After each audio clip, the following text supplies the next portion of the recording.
Bismillahirrahmanirrahim. Assalamualaikum warahmatullahi wabarakatuh. Waalaikumsalam warahmatullahi wabarakatuh. Apa kabar semuanya? Alhamdulillah.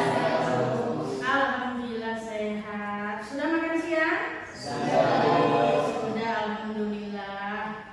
Baik, anak-anak semua, mengawali perkuliahan kita pada hari ini, marilah sama-sama kita bacakan basmalah. Bismillahirrahmanirrahim. Oke, anak-anak semua, hari ini kita akan melanjutkan materi yang sudah kita diskusikan pada minggu sebelumnya, yaitu berkaitan dengan fungsi hukum di dalam masyarakat. Nah, materi ini dia punya korelasi dengan materi yang sudah kita diskusikan pada minggu sebelumnya, yaitu berkaitan dengan definisi dari sosiologi hukum serta kegunaan atau manfaat mempelajari sosiologi hukum. Sebelum kita masuk kepada materi minggu ini, Ibu mau tanya dulu apakah Anda semua masih ingat materi yang sebelumnya? Ada yang masih ingat apa itu sosiologi hukum? Silakan. Ya, silakan. Sosiologi hukum adalah ilmu yang mempelajari hubungan timbal balik antara hukum dengan gejala-gejala sosial lainnya seperti gejala ekonomi dengan gejala agama.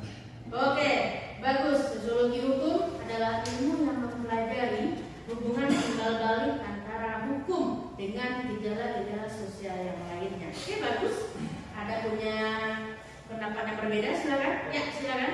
Baik, untuk sosiologi hukum itu yaitu cabang ilmu pengetahuan yang secara analitis dan empiris menganalisis atau mempelajari hubungan timbal balik antara hukum dengan gejala sosial. Oke, bagus sekali. Jadi sosiologi hukum itu adalah sebuah ilmu, ya, cabang ilmu yang mempelajari hubungan timbal balik antara hukum dengan gejala-gejala sosial yang ada di dalam masyarakat, atau sebaliknya antara gejala sosial dengan hukum.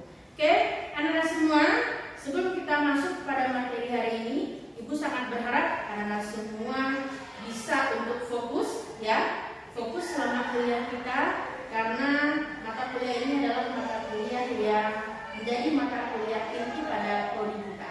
Oke, kita lanjut kepada materi hari ini, ya. Minggu lalu Ibu sudah berikan tugas untuk membuat resume hasil bacaan. Ada dibuat tugasnya? Ada. Sudah di-upload di kampus? Sudah. Oke. Apa topik kita hari ini? Fungsi hukum dalam kehidupan masyarakat.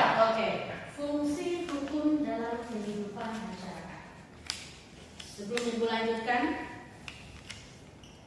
ada yang sudah tahu apa saja fungsi hukum di dalam masyarakat? Silakan. Nah, sudah diresume. Ya, silakan. Mengenai materi ini yang sudah dibahas, salah satu fungsi sosial hukum dan masyarakat itu adalah untuk kontrol sosial. Ya, hukum itu bagus ya. Hukum itu berfungsi sebagai alat kontrol sosial. Bagus. Ada yang lain? Silakan.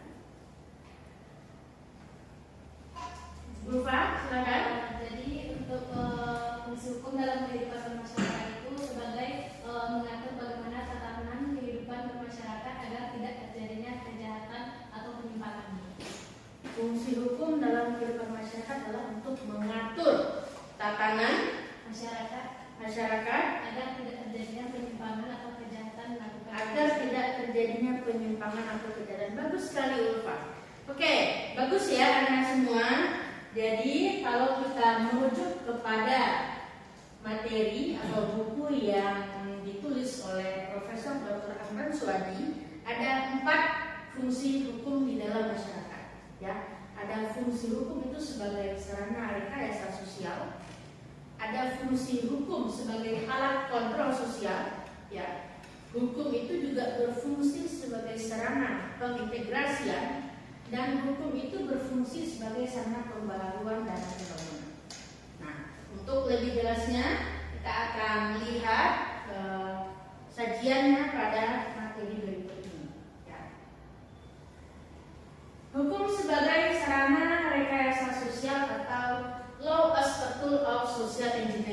ya, hukum sebagai sarana rekayasa sosial. Tahu apa itu rekayasa? Pernah dengar konsep itu?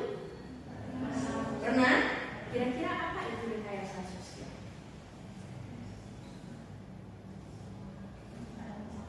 Rancangan, oke, bagus.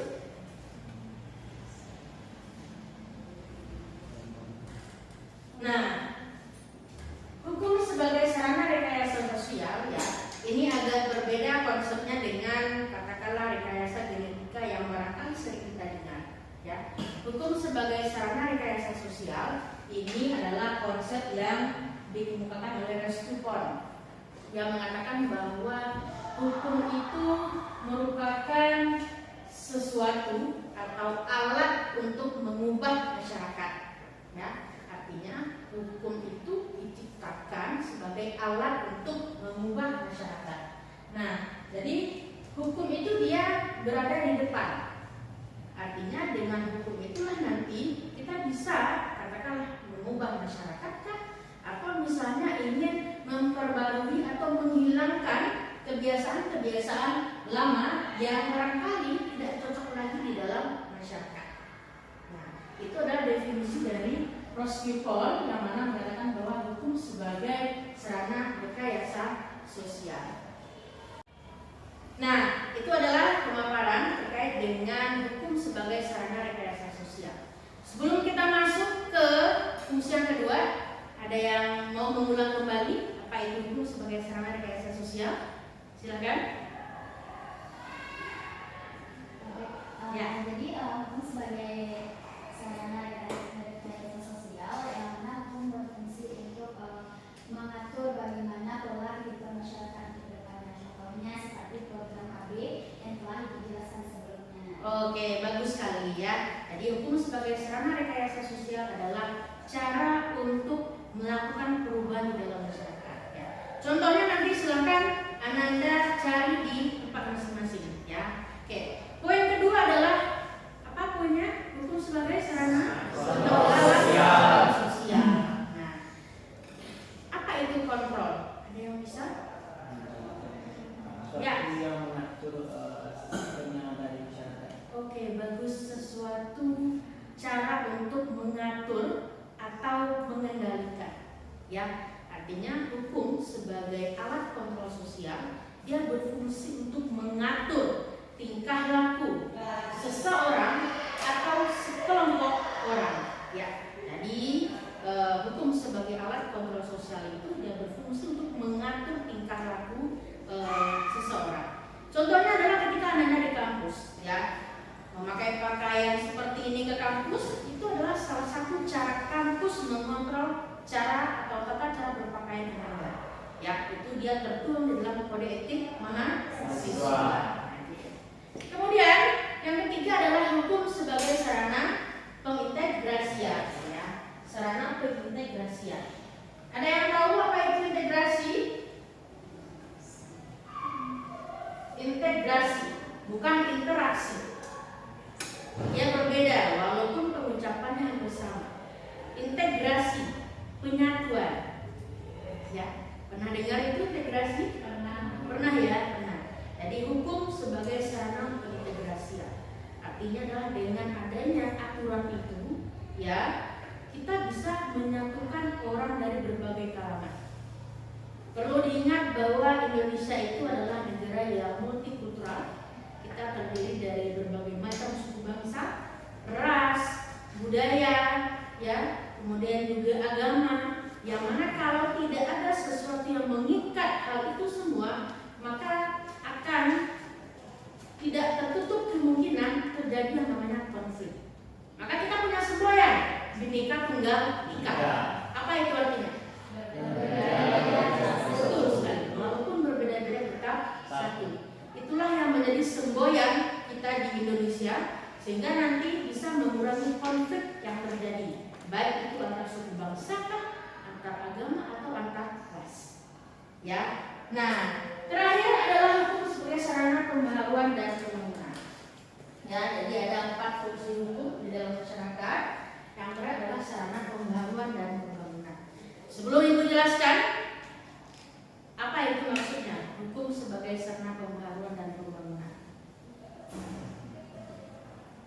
yang bisa? Sarana pembaharuan dan pembangunan adalah bagaimana hukum itu dia berfungsi untuk katakanlah menciptakan sesuatu atau memperbaiki sesuatu. Pembangunan itu dia terdiri dari dua bentuk ya. Ada pembangunan fisik dan ada pembangunan yang non fisik. Nah, pembangunan fisik itu adalah sarana dan prasarana. Kalau non fisik yang dibangun adalah sumber daya manusianya. Artinya manusianya. Apakah barangkali yang dibangun adalah kualitas pendidikannya, atau barangkali kesehatannya, atau mungkin kesejahteraannya. Oke, itu dia 4 materi kita hari ini ya. Ada hukum berfungsi sebagai sarana rekayasa sosial. Yang kedua, hukum berfungsi sebagai alat kontrol sosial. Ketiga, hukum berfungsi sebagai sarana pengintegrasian. Dan yang keempat, hukum berfungsi sebagai sarana pembangunan. Sebelum Ibu tutup, ada yang mau bertanya? Silakan. Apakah ada yang tidak paham dengan materi hari ini? Silakan bertanya. Silakan.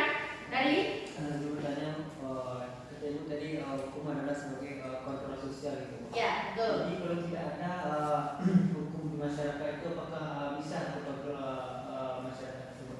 Oke, untuk menjawab pertanyaan itu, ya, apakah memang hukum itu sebagai sarana kontrol sosial? Jika nggak ada hukum bagaimana? Nah, ingat, ya, kita itu bisa aman, damai, dan tentram itu karena ada sesuatu yang mengaturnya. Semua orang punya kebutuhan, punya keinginan. Ya, saya misalnya ingin cepat kaya, maka ada cara-cara pintas yang bisa saya dapatkan untuk cepat kaya. Ya, bisa saja melalui sesuatu yang halal atau tidak halal. Nah, kalau tidak diatur oleh hukum, maka mungkin saya akan melakukan sesuatu yang katakanlah tidak sesuai pada jalurnya, yang melanggar ya aturan yang ada. Kalau tidak ada aturan, nah itu dia fungsinya. Jadi dia mengatur ya, mengatur bagaimana cara kita untuk bertingkah dan bertingkah laku, bertindak dan bertingkah laku. Oke, barangkali itu ya materi kita pada hari ini Anda untuk katakanlah menguji apakah memang Anda paham dengan materi Ibu. Saya mau bertanya satu pertanyaan, ya. Ini sebagai bentuk evaluasi ya, apakah memang materi yang akan disampaikan bisa ditangkap dengan baik. Jika seandainya program KB yang dibuat oleh pemerintah, kira-kira dari 4 jenis fungsi hukum tadi, dia masuk ke yang mana? Ada yang bisa? Silakan. Ya, silakan. Baik, terima kasih. Untuk pertanyaan ini tadi, apakah program KB tersebut itu termasuk kepada sarana yang digunakan? Yang pertama, sesuai sudah dijelaskan juga, program KB itu termasuk kepada bagian pertama, yaitu hukum sebagai sarana rekayasa sosial. Oke, bagus sekali ya. Jadi program KB itu adalah sebuah program yang dibuat oleh pemerintah untuk menciptakan perubahan di dalam masyarakat, untuk menekan angka kelahiran. Maka kalau kita lihat dari 4 fungsi hukum tadi, dia bisa kita kategorikan sebagai hukum sebagai sarana rekayasa sosial. Oke, bagus sekali. Terima kasih. Baik, anak-anak semua, barangkali cukup ya kuliah kita pada hari ini. Silakan nanti di-review kembali materinya di rumah ya. Tambah bahan bacaannya apakah dari buku-buku silakan ya yang tersedia di perpustakaan, atau barangkali dari artikel-artikel ilmiah yang sudah dimuat pada jurnal-jurnal nasional ataupun internasional. Oke, untuk minggu depan tugasnya adalah meresum hasil bacaan yang berkaitan dengan stratifikasi sosial dan hukum. Ya, jadi ada kaitannya nanti bagaimana kaitan antara hukum dengan kelas sosial yang ada di dalam masyarakat. Oke, terima kasih Ananda. Kita cukupkan kuliah hari ini